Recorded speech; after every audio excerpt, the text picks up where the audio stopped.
Hello, everyone. I'm John O'Loughlin. Welcome to McDuff Lives and welcome to McDuff's Undo the Coup. This is episode 24. I'm delighted to bring to our show the historian and researcher Robert Morrow from Austin, Texas, and I can't wait to get started. So let's go.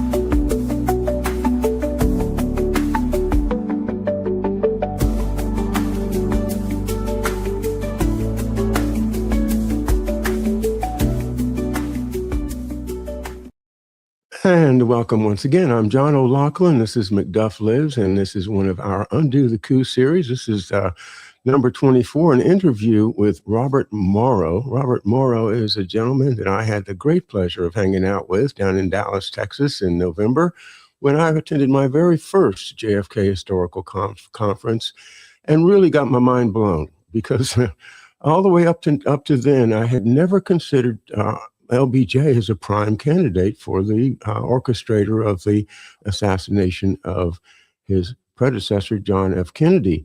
However, when I was in Texas, I started getting just an avalanche of information pointing in that direction. And a lot of it comes from my friend Robert Morrow, who's graciously joining me this morning at 11 a.m. my time, 10 a.m. Texas time, to open up a discussion about the subject of LBJ, and the topic of the story today is LBJ Did It. Is that right, Robert? Yes, sir, John. Lyndon Johnson orchestrated, aka masterminded, the JFK assassination. Wow. And, I wish that we could all just agree on who did it, and that would open up the whole history from then to now that I'm just aching to open these horrible wounds and then to heal them, because we've got to do it. Don't you think we've just got to? No, what you want and wish will never happen. It's Oh, now a matter of historical debate, and you'll have people debating this for centuries, no matter what the evidence is pointing towards LBJ. That's the way it is with major historical events. There's the official version, then there's the revisionist version, then there are 20 other revisionist versions. So at this point, the LBJ Did It crowd is moving up. The CIA Did It crowd is in the lead, and they're not necessarily different animals. well, I've been a CIA Did It guy for most of my studies of this, which means that I haven't studied the LBJ angle much. Tell me about yourself, Robert, and why did you get involved into this to the extent you have? And tell us a little bit about the extent of your research and writing. I know you have a newsletter, is that right? I'll have an email blast that sent out interesting, informative material to many people. But you asked about me, but you also talked about you were part of the CIA Did It crowd. Remember, we will get to that later, how Lyndon Johnson's close ties to the military and U.S. intelligence led to the JFK assassination. That's a critical point. But as far as me, I am 61 years old, born in 1964, so I'll be 62 this year. And I went to a private school in Tuscaloosa, Alabama, a very nice one called Tuscaloosa Academy. And then I went to Princeton. I was there from fall of '83 to the spring of 1987, got my degree in history there. By the way, I was not told anything relevant about the JFK assassination at Princeton University, even 20 plus years after the JFK assassination, nor was it in any of my reading material. Like, I used to read the New York Times religiously, and they kept pushing the lone nutter narrative for decades. I would read the Village Voice, and they would get a little bit into it, but they wouldn't get very deep into it. I was subscribing to The Nation magazine, New Republic, the National Review, the American Spectator. I was subscribing to socialist and communist magazines. Nobody was telling me LBJ did it, okay? And they hardly were telling me that U.S. intelligence did it. But the purpose of JFK and U.S. intelligence at that time, '83 to '87, were still alive. people like General Edward Lansdale, people like David Atlee Phillips. I'm sure some of the, various people around LBJ, various people in intelligence, they were still alive 20 plus years later. JFK wasn't, though. So after I graduated Princeton in '87, I went to the University of Texas at Austin, got my MBA in real estate in 1990. And then I went to work for a family business in Tuscaloosa, Alabama, from 90 to 94. Then I decided to head back to Austin, Texas, because I love the town so much. And I've been encamped here in Austin, Texas for the past 32 years. Very interesting indeed. And I have never been to Austin. I would love to come and see that beautiful city. I know a lot of people really love it. Yes, it's a beautiful city, and also it's the home turf of Lyndon Baines Johnson. And I can give you the LBJ tour, and we can drive around and see all his familiar haunts, from the restaurants he used to eat at to the hotels he would have his tryst at, to his businesses, to all kinds of info on him around here. It sounds great. So what put the fire in your belly? Why are you so passionate about this study? The reason I'm very passionate about this study is because when I say we collectively, the American people, have been lied to constantly about the JFK assassination. There is so much evidence that Lyndon Johnson orchestrated it. It's on the table. It's not hidden. And there's so much evidence that elements of the U.S. military, aka Edward Lansdale, and U.S. intelligence, aka David Atlee Phillips and other friends, David Morales, were involved in killing Kennedy. And the mainstream media has pushed a lone nut killed JFK for decades. Academia, all the major colleges and universities, they all say that. And so I'm like, it's a big lie. It's like being in a communist country and having a crazy dictator, have his minions feed you some sort of a fantastic lie, except we're in supposedly free America. Okay. Right. Yeah. And yet we're still being lied to, just like we're in North Korea, ABC, NBC, CBS, CNN, PBS, NPR, Fox, the major universities, practically all the universities, practically all the major journalists, the major corporate media have been pushing this ridiculously, patently absurd lie about the JFK assassination. The lie is it was not a high-level domestic coup. The lie is the U.S. government was not involved. Of course, the U.S. government was involved. The lie is that Hoover was actually, honestly investigating it. Ridiculous. The lie is Lyndon Johnson was not involved. Ridiculous. Of course he was. That's why I do this. That's why I have a passion. I'm tired of being lied to, my friend. Thank you so much. You're voicing my own feelings very well. It's disgusting. And, with my family involvement in the time, I'm just sick and tired of being lied to, too. And, I would add to your list the AI. You can ask any of the AIs about it, and they'll say, oh, no, all that's conspiracy theory, Robert. Don't look there. These are not the droids you're looking for, Even Wikipedia lies. People who I know who are totally expert in the JFK assassination cannot edit Wikipedia. There are a handful of 5 or 6 lone nutter freaks who control all the pages on Oswald, control it all in the JFK assassination, control the LBJ page. You cannot edit it. You cannot put in documented material that goes against the narrative of the official lie at Wikipedia. Wikipedia is a fraud. They're big lies. Everybody can edit here. No, you can't. Try it. You get banned immediately. You get suspended, banned. You get they stick it's like they're taking a pillow and smothering a baby with it when you try to edit JFK proof at Wikipedia. So that's another reason I do this, to expose Wikipedia. Well, you certainly have my blessing, and I'm grateful for everybody that has that passion to do this. May I just say on my own behalf, I call my show Undo the Coup, and I actually follow the idea that there's 2 coups. There's the coup to kill him, and then there's the coup to cover it up. And the one that I think we need to work on is the second one, because if we could just show that the Warren Commission, President Johnson, Hoover, the whole government has been participating in covering up the facts, then we will show that there is a coup d'etat that is still going on, and it is that coup d'etat that's controlling your Wikipedia, your media, your government, your institutions, everything like that.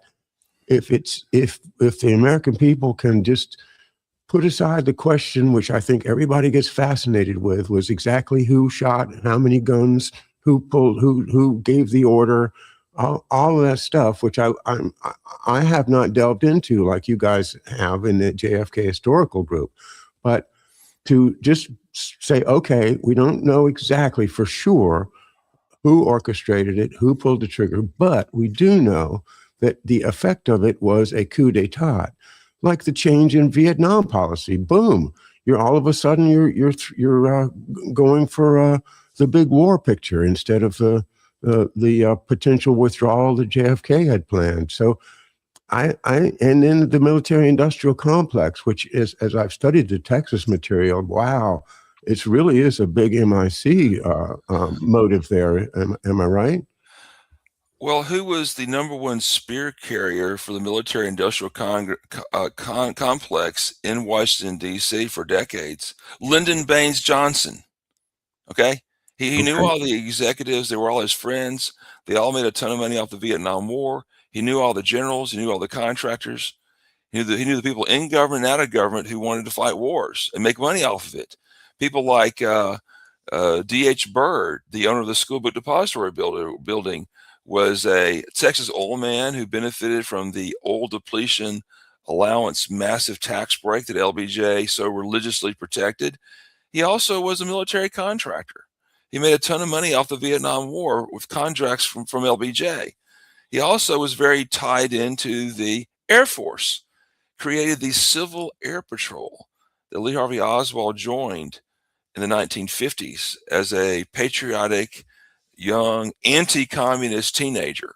That's the other thing. We need to talk about how the framing of Oswald occurred. You know, how in reality, he's a low-level CIA agent, most likely, and the FBI informer, most likely, patriotic America, hates communism, pretends to be a social Marxist, goes to Russia as a fake defector, comes back to America with a beautiful Russian wife and a daughter, June. Then within a year has another daughter named Rachel. They're both still alive today. And then he runs around and he's infiltrating the left by posing as a pro Castro Marxist in New Orleans and even in Dallas. And then he gets framed immediately for the JFK assassination. So, John, you probably want to know, how do we know he was framed? Is that a question? Lee Harvey Oswald. Yeah, I'm with you, but go ahead. Yeah, okay. Well, we have proof that he was framed. It's sitting on the table for decades. Okay.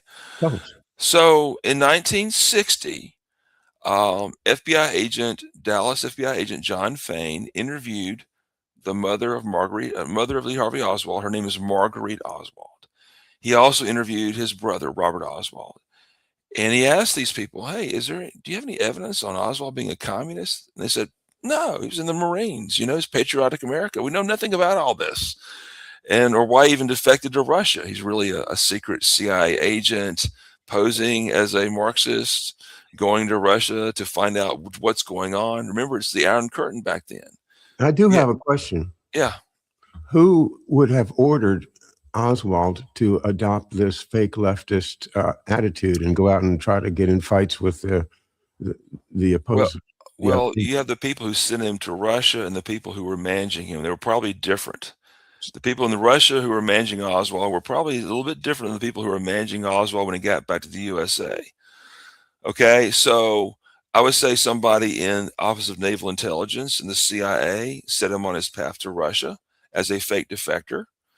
But anyhow, back to that interview. So the Dallas FBI agent John Fain asked Marguerite, well, could you describe your son to us? What does he look like? April 1960, she says he's 5'10" tall, 165 pounds in weight, brown hair, blue eyes, slender. Fast forward 3.5 years later, the Dallas Police Department dispatch at 12:44 p.m., 14 minutes after JFK is shot in the head. They immediately put out an all points bulletin all over their police dispatch that every cop in town can hear. And they says, we're looking for a suspect that may have shot Kennedy. He was at the corner of he's the corner of Elm Street in Houston. That's where the Texas School Book Depository building is. He's carrying a 30-30 Winchester rifle. And by the way, he's 5'10" and 165 pounds. And then the Dallas police power blasted that description over and over again in the next 30 minutes, 4 more times, saying our suspect is 5'10", 165 pounds. 5'10", 165 pounds. 5'10", 165 pounds. They did not attach Oswald's name to this because they were framing him, because they wanted to pick up a suspect, him, who presumably matched the description of Oswald, his mother's own description, and then they wanted to kill him and blame the JFK assassination on him. And that's what they did. That 5'10", 165 pounds is absolute proof that Lee Harvey Oswald was a pre-selected patsy for the JFK assassination. That description of Oswald also appears in other U.S. government documents created before the JFK assassination. It appears in a 1963 October CIA memo that says Lee Harvey Oswald, he's 5'10", 165 pounds. It appears in an INS memo, 1961. Oswald is 5'10", 165 pounds.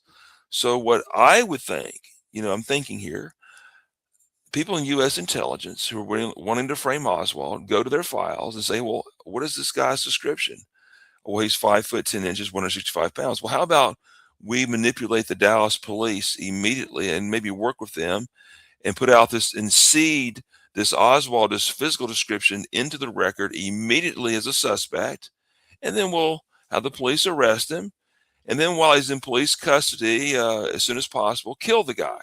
And then we'll blame the JFK assassination on him. That's what logical people think when they hear about 5'10", 165 pounds. Okay? They don't think Howard Brennan, a witness, looked up at the school depository building. This is who the establishment narrative says identified him. No, Brennan is being perjured. He's being suborned perjury by the Dallas police to give a description of a man he did not see in that window. All right. Oswald is a patsy. Totally. He's being run by U.S. intelligence or the ONI. Yeah, but he's a Marine. Yeah. Okay, therefore you would think he's in intelligence. He would be in the Office of Naval Intelligence. That makes perfect sense to me. And then, the James Angleton of the CIA, the head of counterintelligence, has a file on Oswald that everything in the government gets funneled to his file. He has a close grip on that file. So the question is James Angleton running Oswald in Russia? Probably. Yeah. Probably. Okay. Is he putting this dude under a microscope very early on? And when he comes back to America, is Angleton running him? Probably not. But other people affiliated with the U.S. government, people like Guy Bannister, former FBI employee very close to Hoover, hardcore right-winger, Oswald's working out of his office. People like David Atlee Phillips of the CIA, who's on the Cuban affairs desk. Okay. Yeah, but hang on a minute. Yeah. How does Oswald get permission to come back to the United States? Well, the U.S. government knows he's a spy, and they want to interview him. And when we say a spy, the CIA knows he's a spy, right? I really do believe it's Angleton's file. So yeah. Doesn't Angleton have a veto over whether they let Oswald come back or not? That I don't know. But the point is, back then we had a fake defector program, and Victor Marchetti has admitted that existed. Okay, he was an assistant under Richard Helms. And it's very logical to believe Oswald was part of the fake defector program. Why are we doing this? Russia was the Iron Curtain back then. We literally did not know about their economy, their military, Are the people unhappy? Are they starving? Are they willing to revolt? What's the political situation there? Give us anything. Give us a scrap of information of what's going on in real Russia. And we're going to send these young boys, formerly of the military, Oswald just being one, to run around and scoop up whatever information you have on the political, social, and military aspect of Russia. And we're going to interview you when you get back home. Okay. Okay. I can buy that. Yeah. As of All course, right. of So he course, comes they back wanted, home yeah. and he gets interviewed. But then is he then free of his obligations to Angleton? I truly don't know. I mean, Angleton has a lot of irons on his plate, but remember, in the U.S. embassy in Russia, it's filled to the brim with CIA people. Hmm. Duh, duh. Yeah. Okay, all those, I mean, probably 2/3 of them are CIA, or half. A huge amount of them really work for the Central Intelligence Agency. Which So at these that people, time, people, this embassy is just chock full of CIA operatives, and they are working behind the scenes to facilitate Oswald getting into Russia and to facilitate Oswald not giving up his citizenship, which is critical. He never gave it up. He said he wanted to give it up. They wouldn't let him give it up because he's coming back to America. Okay. And then so they bring him back to America, and I feel sure he got debriefed in Washington, D.C. It's not on the official record, but I think the odds are extremely likely somebody debriefed him on what did you find, young man? And then they set him on an airplane down to Dallas, Texas in 1962. And now we know the rest of the story. okay. I'd love to know to jump more into why did he end up in Dallas, and did he have a job prospect? Didn't he start working for some photographic place? Jagger's photography. I don't know his Yeah. I don't know Oswald's complete history. I'm not an expert on Oswald, except for the fact that he's definitely a patsy, and he was not a pro-Castro Marxist.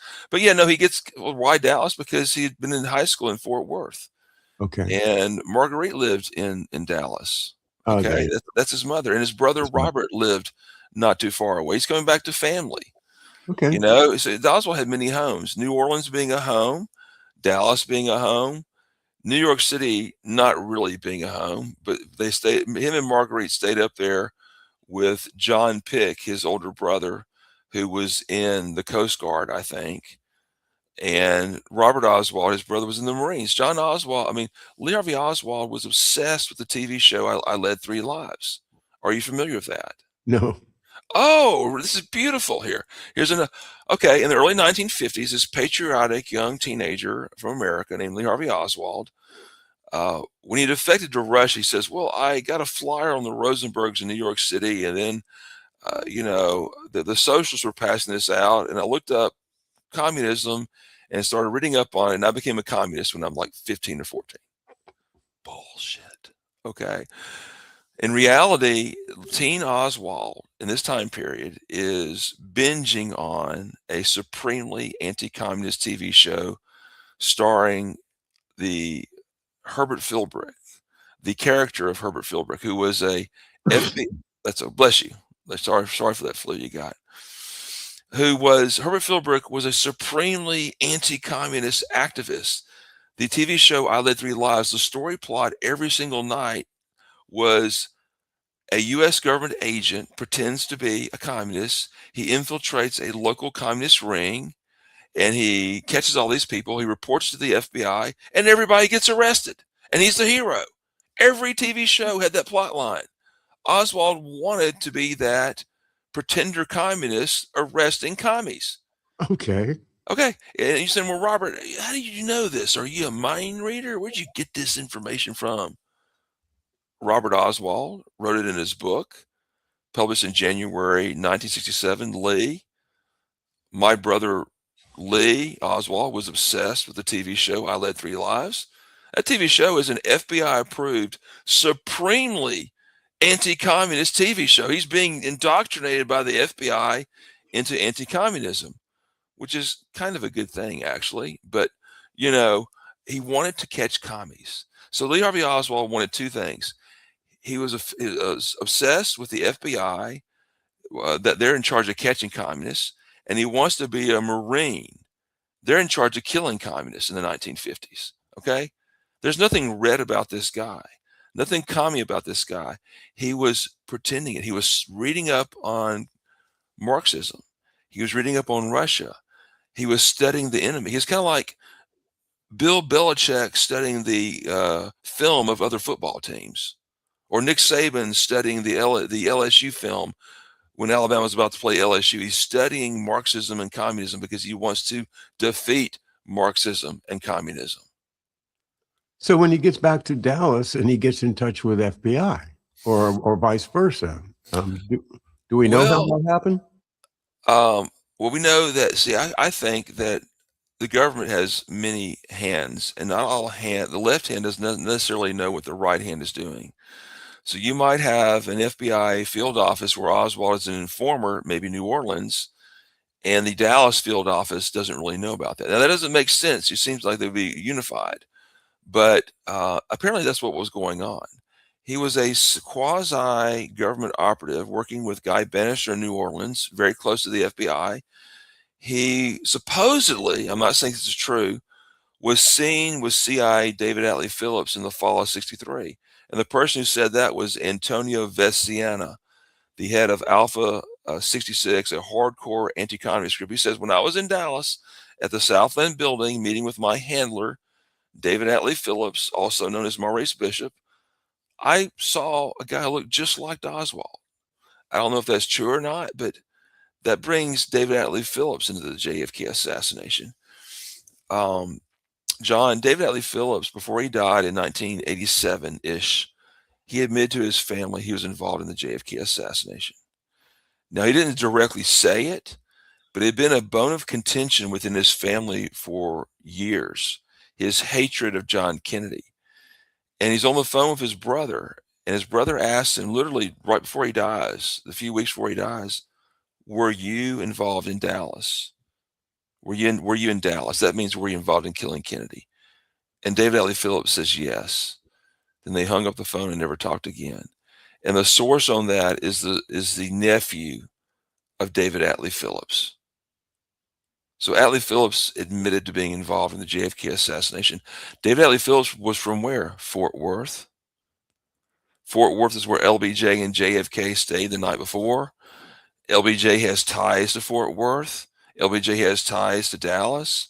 You got to think David Atlee Phillips knew all the right-wing oil men of the Dallas era, being from Fort Worth and being such a hardcore anti-Castro, anti-communist. That's an intriguing connection. The oil men to David Atlee Phillips to the CIA to and so from there and the old men are very close to LBJ. They're like besties, BFFs. The young kids, are you my BFF? Are you my best friend forever? Are you my bestie? BEST? You're my best friend. That's the old men and rich people of Dallas and Lyndon Johnson. Very close to D.H. Byrd. Very close to Clinton Murchison Sr. LBJ's lawyer, Ed Clark, was a lawyer for Clinton Murchison. Ed Clark admitted involvement in the JFK assassination. Okay, that's not well publicized, but Bar McClellan, who's alive today, heard him say it. He says, I'm getting paid for Dallas. These paperwork right here where the old men are giving me free oil leases. He said, Bar, this is for Dallas, for killing Kennedy. And these other lawyers at that law firm in Austin, Clark Thomas Winters, all said that Ed Clark was involved. This big-time Texas power broker, this fat guy with kind of like a squeaky voice, a high-pitched squeaky voice, who knew LBJ since 1935, who was an LBJ supporter when he ran for Congress in 1937. This guy he's a lawyer, but he's really a lobbyist. He's like a lazy lawyer. He wins by networking. He wins by raising money for judges and rigging the outcomes of judicial rulings. Reader's Digest in the 1950s referred to Ed Clark as the secret political boss of Texas, the most connected guy to all the rich people in Texas who LBJ is friends with, who run Texas politics. Texas politics in the 50s had been taken over by the rich oil men, and they were all buddies of Ed Clark and Lyndon Baines Johnson.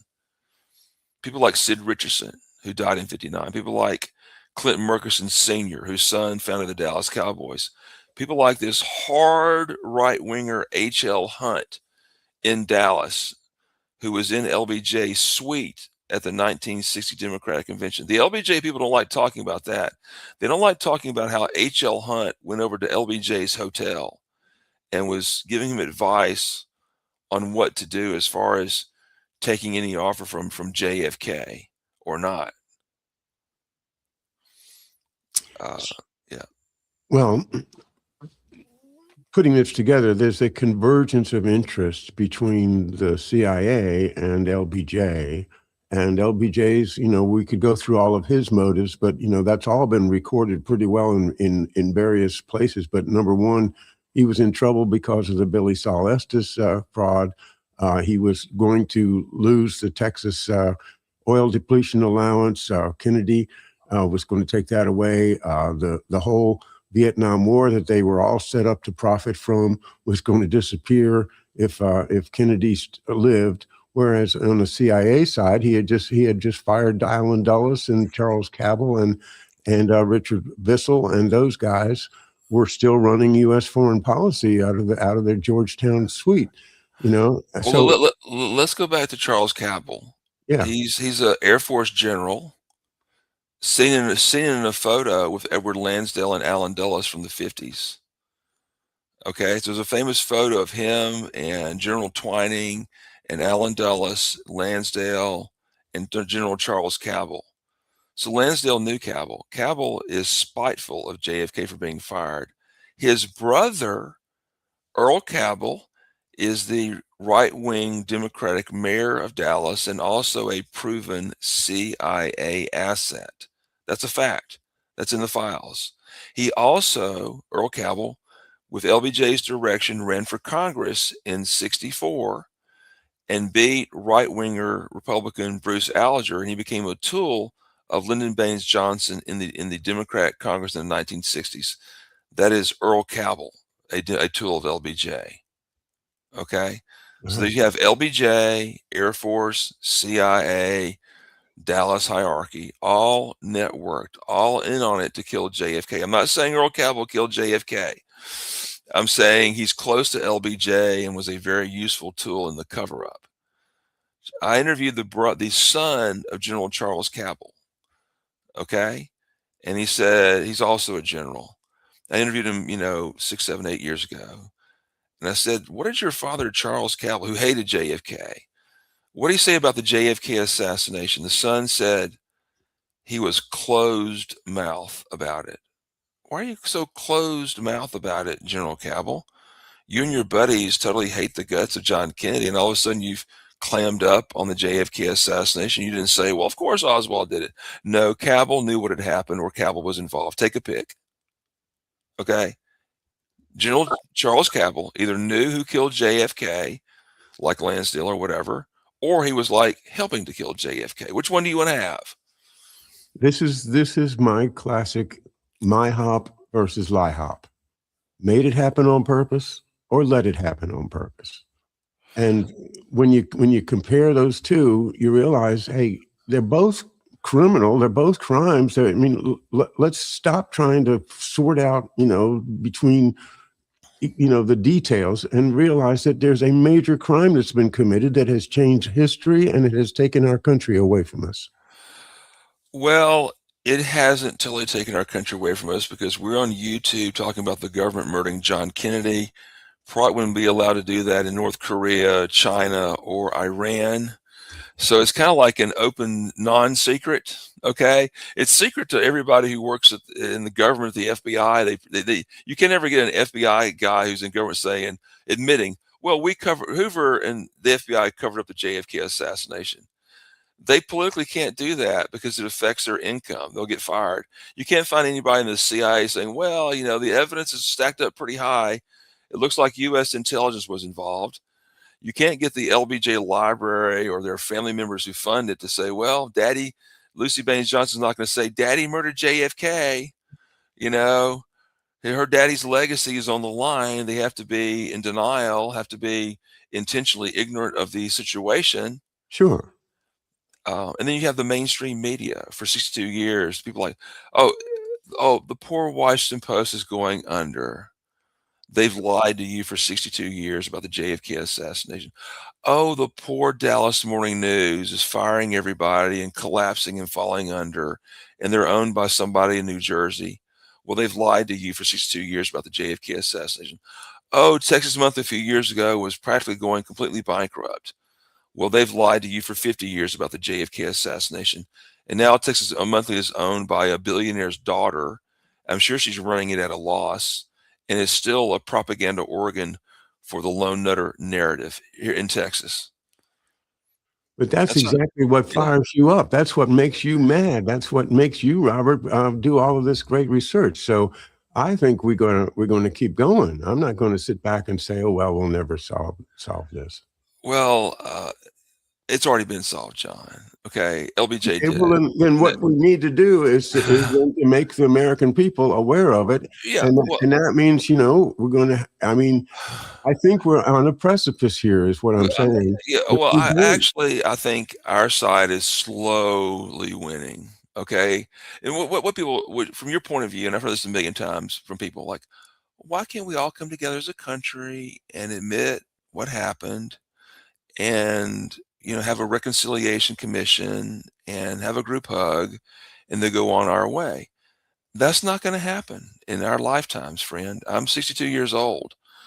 I want to turn on the TV set and say, tonight from ABC News, it's obvious LBJ killed JFK. On to the Ethiopian report here.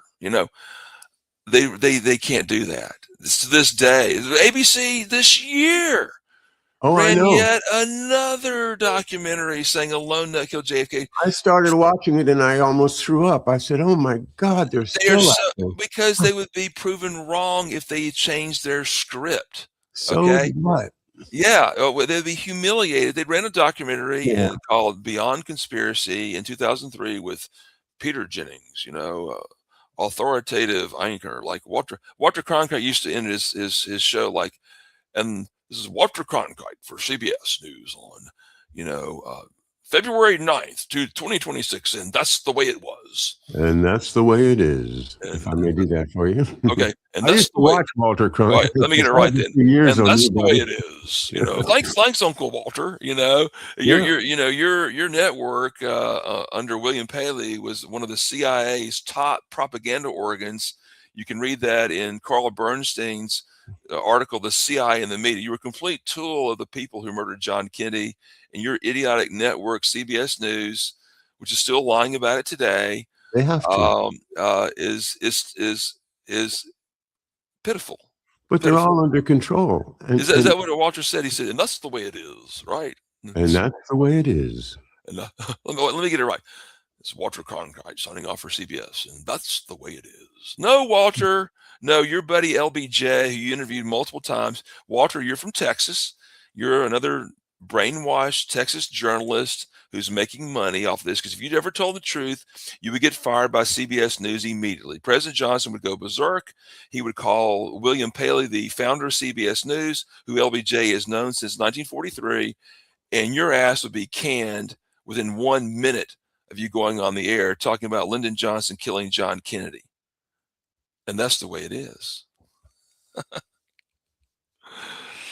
I am putting up on the screen a controversial photograph, one which reportedly shows Ed Lansdale. Now, you and I talked before the show, and I think that the interesting point that I want to focus on for the rest of the show is the connection between Ed Lansdale, the assassination, and LBJ. So, first of all, do you have an opinion whether this picture shows Ed Lansdale walking away from us, just to the right of that building?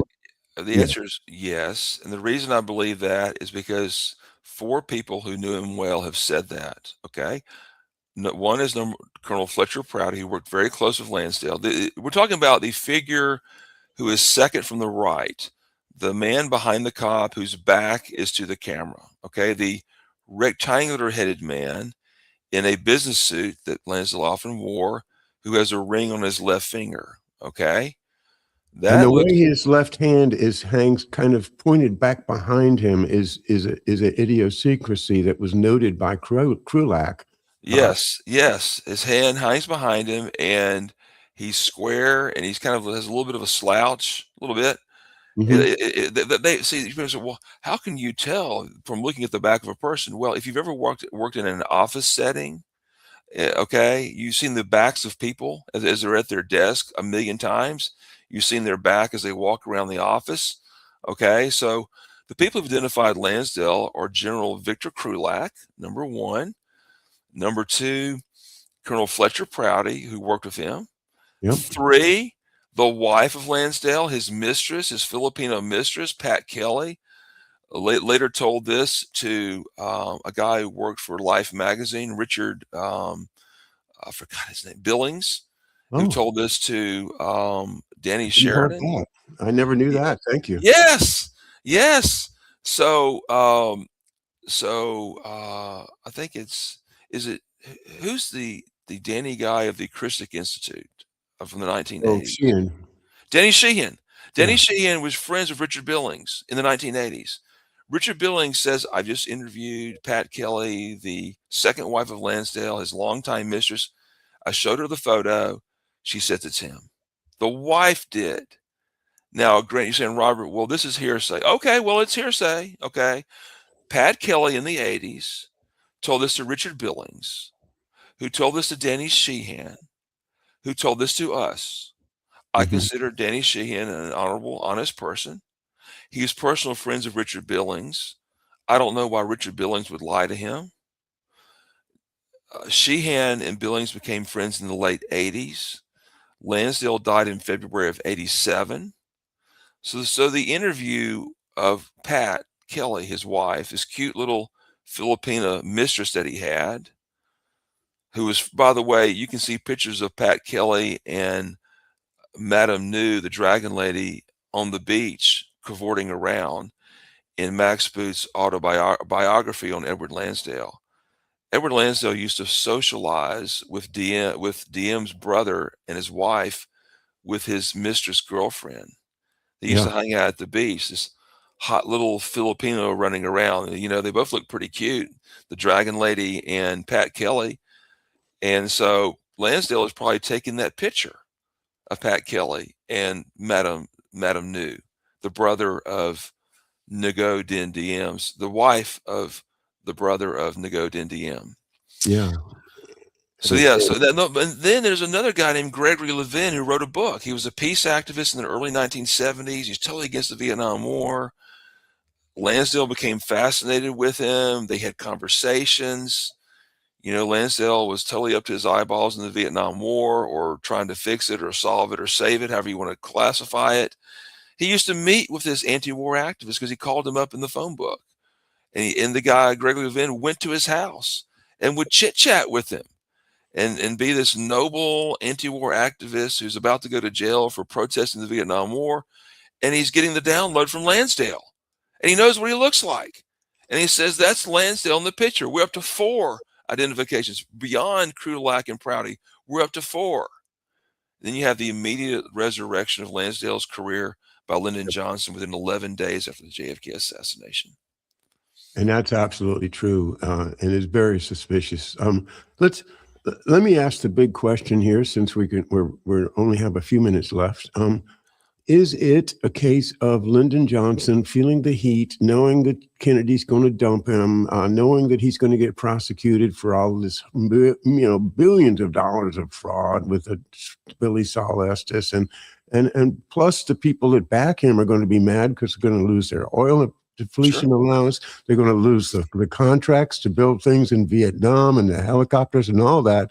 It's all going down the drain, and he's got to do something. He's got to get rid of. So he calls up a buddy in the CIA and says, "Hey, can you guys help me out here?" Or is it the CIA saying, "You know what? We have had it with this goddamn little Kennedy, and we're going to get rid of him, and we got to get rid of him. So, President Johnson, all we need you to do is go along with it, and just make sure that you understand that this is happening for the benefit of the country, and we need your cooperation. So, will you go along with it? I mean, I can see it going both ways. What do you think? Well, I can't. I see Lyndon Johnson as the peak of the pyramid, the man who orchestrated the JFK assassination, who was planning to kill John Kennedy the day he got on the 1960 Democratic ticket. Lyndon Johnson, when he failed to become the Democratic nominee, that night we have a witness of the LA police. He's walking around on his floor. See, back then, if you were a politician, you could control a whole floor in a hotel. And he has his shirt off. He's half naked and he's drunk and he's cussing Kennedy and he's spewing venom and bile at JFK and calling him an MF and this, and you humiliated me and I hate your guts. That's the night after he lost the nomination. Okay. Lucy and Linda, I think, went to Disneyland that afternoon because they didn't want to be around all this. Okay. The next morning, he's on the ticket. The next morning, see what happened. Lyndon Johnson meets with his cohorts, John Connally and Sam Rayburn, and they know how much he hates the Kennedys, and they know how much the Kennedys hate him, and they know he's going to be flushed down the toilet from Senate Majority Leader post as soon as JFK is elected, if he's ever elected, right? Because in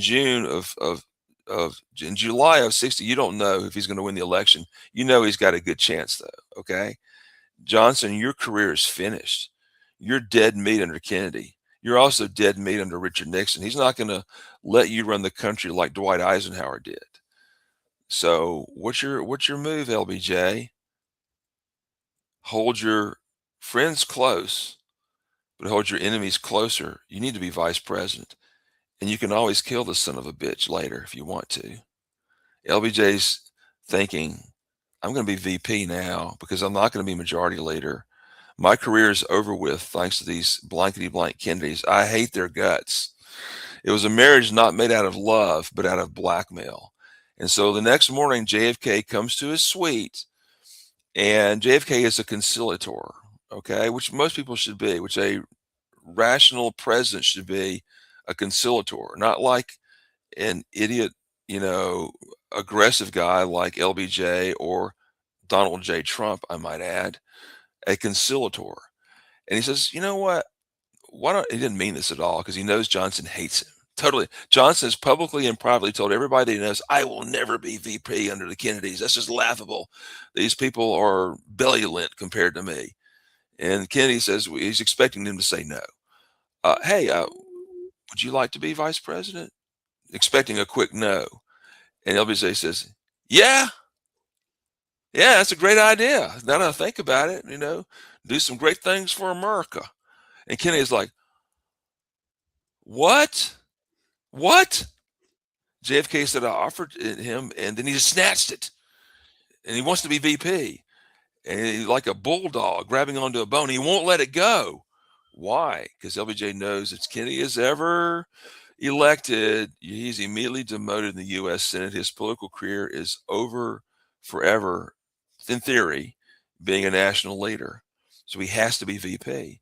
And in LBJ's little reptilian evil mind, he's thinking, and as soon as I'm VP, I've got a bullet waiting for you, boy. You've humiliated me. And so after the convention, and he blackmailed his way on the ticket using sexual blackmail. Him and Rayburn kept bringing up the affairs of JFK and saying, you don't want that out in the media. And we know lots of media people, little boy. It might be kind of embarrassing to you to find out that you were, having sex with a beautiful little brunette named Pamela Tenure. We know about it. The FBI knows about it. The other campaigns know about it. Do you want the American people to know about it? Kennedy crumbled. He cracked. He fell. And he put LBJ on the ticket to pacify him, to prevent him from blowing up the general election. That's a fatal move. So that's the relationship of the Kennedys and LBJ had from the beginning, which is pure hatred, blackmail, hostile takeover of the vice presidency. So fast forward to 1961, LBJ is being investigated by the Department of Agriculture and by a guy named Henry Marshall in East Texas. and he's investigating his ties to Billy Saul Estes, who was LBJ's little boy, his number one source for huge amounts of kickbacks. Billy Saul Estes said he over time he had given Lyndon Johnson $10 million. In 2026 dollars, that's like over $100 million. Boy, I wish I had a sugar daddy like that. I wish I had a cash cow, $100 million cash cow. I could buy a lot of, pizza and toilet paper and peanut butter with that. So Henry Not Marshall. to mention Cutty Sark, right? Oh no, that's Cutty Sark. LBJ was an alcoholic, and he would travel around with cases and cases of Cutty Sark, and he was just drunk as a skunk whenever things were not going well for him. Yeah. But anyhow, so LBJ's people go to Henry Marshall and say, "Hey, how would you like a promotion to Washington, D.C.? LBJ's got a lot of swing in the agricultural department. He knows the agricultural secretary, the guy from Minnesota. I forgot his name." And Marshall turns it down. He keeps investigating Billy Saul Estes, which is like investigating LBJ. And LBJ tells Billy Saul Estes, quote, "Get rid of him." That means kill him, murder him, wipe him out, bullet into him, kill him. On June 3rd, 1961, Lyndon Johnson orchestrates the murder of Henry Marshall in Robertson County, Texas. It's an obvious murder. J. Edgar Hoover looks at the description of the murder, 5 shots from a bolt-action gun. Hoover writes on the memo something saying, this can't be possible. This is not a suicide. Local authorities in East Texas, under the influence of LBJ's political director, Cliff Carter, rule an obvious murder of a U.S. agricultural official a suicide. A suicide. It's an Yeah. obvious murder. And the guy and so immediately people in Texas, like the Attorney General, Will Wilson's thinking Billy Saul Estes did this. Well, Billy Saul very well may have done it at the behest of Lyndon Baines Johnson. So then we get to something you may not know about, something that's not appearing in the mainstream media, that is all over the internet. It's been documented 5 times over. Abraham Bolden, that month in June of 61, he sees a volcanic argument in the White House between Lyndon Johnson and the Kennedy brothers. He's a Secret Service agent. He's a black Secret Service agent, the first one at the White House, handpicked by by JFK to come there and work in the White House. He's hated by a lot of the white Secret Service agents who hate him because they're from the South or they're racist, and they also hate JFK. A lot of the agents hated JFK, not all, but a strong contingent did. And he sees LBJ come into the office screaming at the Kennedys on the night of June 29th, 1961. Sorry about that. That's LBJ calling from the grave. He wants to argue with me about this. So anyhow, Johnson's cursing, shrieking, and he leaves the Oval Office and he threatens the Kennedys. He says, "Y'all better quit messing with me, you blankety blanks." And he's using the M word, the F word, okay? And then he looks at Bolden and he says to his chauffeur, "Who's this boy?" Meaning that black guy. Yeah. And his chauffeur says, "Well, he's either a Secret Service agent or an FBI agent. He's with the government." And LBJ stalks off, goes to his car, and gets in and slams the back car door. The night of June 29th of 1961, the next day he flies down to Texas. He's very worried that the Henry Marshall murder which he orchestrated, is going to take him down. And within weeks, the Kennedy administration decides to cover that up, and they appoint an LBJ crony, Barefoot Sanders, very soon afterwards to the Northern District of Texas. The next year, he crosses his district and goes into East Texas, and he orchestrates a grand jury fraud that the family demanded another inquest into their father's death, their husband's death. And the grand jury is manipulated by Barefoot Sanders into saying it's a suicide again. Ridiculous. That's an Absurd. amazing story. But you have to understand who's covering this up. John Kennedy, Robert Kennedy are covering up a murder for Lyndon Johnson. Why? Well, If you're the president and your vice president has just murdered somebody and the American citizens find out about it, your administration will blow up like an atomic bomb dropping on a deserted Pacific island. Okay, your administration. At that time, he didn't really. There comes a time when he wants to get rid of Johnson off the ticket, though. Oh, really? Guess what? It's not in July of 1961, and it's No. not by admitting that his own vice president, a Democrat, has murdered an agricultural official. Can you imagine the political hay that the Republican Party would have of that? The vice president has just murdered somebody. Your administration's gone. The Republicans are gonna win huge in '66 if that happens. Or Okay. 64, All right. actually 64, okay? All right. And so Understood. or 62 actually. So the murder occurred June 3rd of 61. Imagine if it's discovered, which it should have been, that Lyndon Johnson and his cronies murdered a man who's an agricultural official. Robert Kennedy, how would you like to have another 50 Republicans in Congress? Okay? How would you like to be impeached over this? Okay? Robert, So, yeah. we've got 5 minutes left. Yeah. Well, so Yeah. the key point is they're covering up a murder for Lyndon Johnson. Yeah.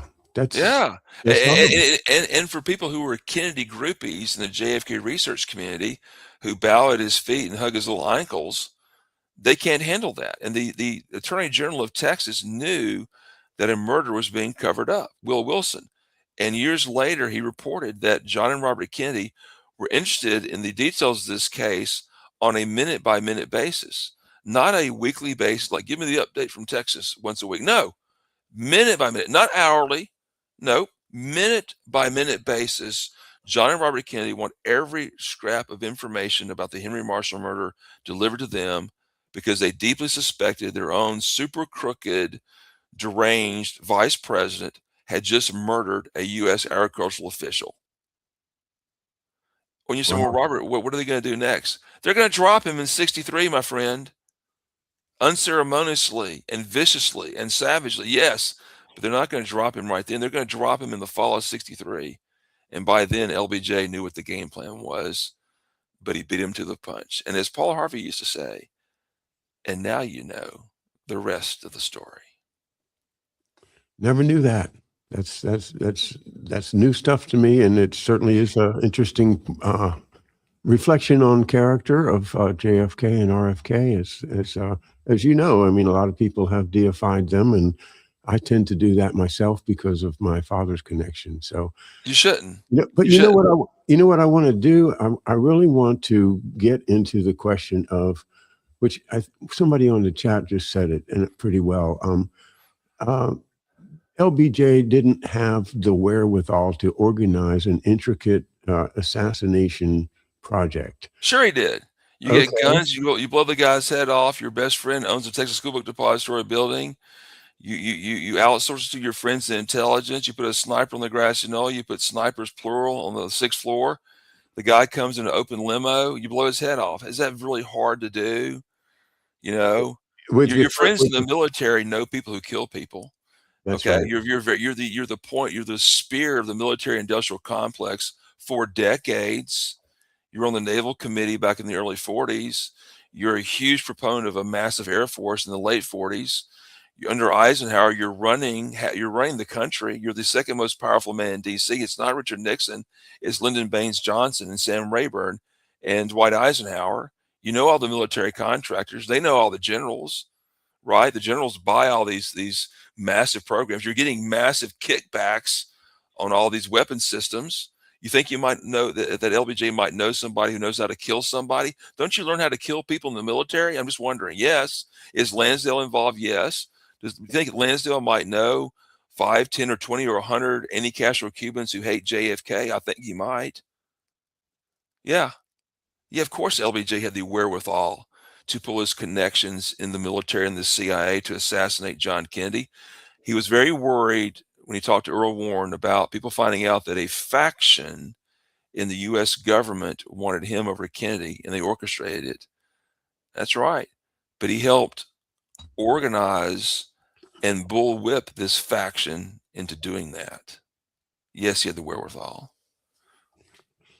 Well, just as when we were in Dallas, I continue to learn a lot from Robert Morrow, my friend. Thank you so much for joining me today here at McDuff Lives. And I got a lot of books to look into. I'm going to read that Max book bio of Ed Lansdale. I think that's something that you've turned me on to. I really, there's so many books, but I'm going to get into that one. And Well, in that bio, there's a CIA officer writing a memo saying now that Operation Mongoose is over and Lansdale no longer has access to high power, his reaction will be violent. That's in the book. It's in the book. Lansdale being politically castrated will make him violent, vicious, angry. He wants to be close to power. Well, Lyndon Johnson. we know he was vicious. And Lyndon, well, yeah, and Lyndon Johnson gave him his precious Vietnam War portfolio 2 years later, and his minions advertised it on the front pages of newspapers nationwide. That's called a payback, my friend. Okay, I'm done. All right, Robert Morrow, thank you again. And everybody, I'll be back tomorrow with Harley Schlanger at 11 a.m. Eastern Time. So I hope you can join us then. Have a great afternoon, everyone. Bye now.